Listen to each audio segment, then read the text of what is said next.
My professor, Dr. Ramin Gasmi, had a rule. Any student late to his office hours by more than 20 seconds would receive an automatic failing grade on the next exam.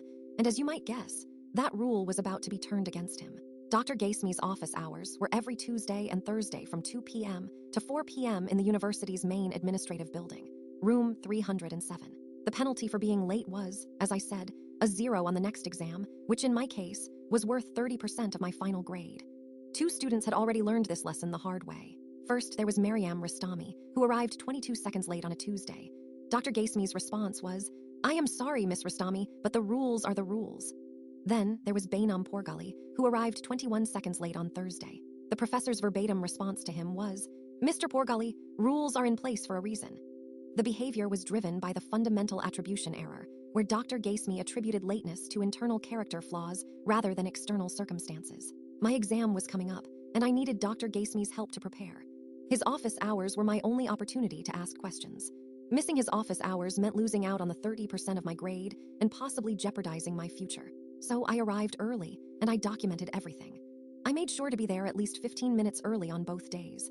I recorded video on my phone using a timestamp to document the precise moment I arrived and the empty office. I knew I needed airtight evidence. Tuesday, the clock ticked. 1:50 p.m. I was in place. 1:55 p.m. still nothing. 2 p.m. his office remained empty. 2:05 p.m. I began to feel a surge of panic. 2:10 p.m. no sign of him. The weight of the impending 0 felt heavy. 2:19 p.m. still absent. It had been 19 minutes over the start of office hours. Finally, at 2:20 p.m., Dr. Gasmi strode in, looking harried.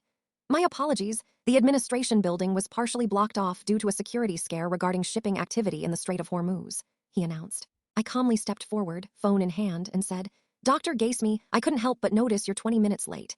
According to the syllabus, section 3.2, that means a 0 on the upcoming exam. Isn't that correct?"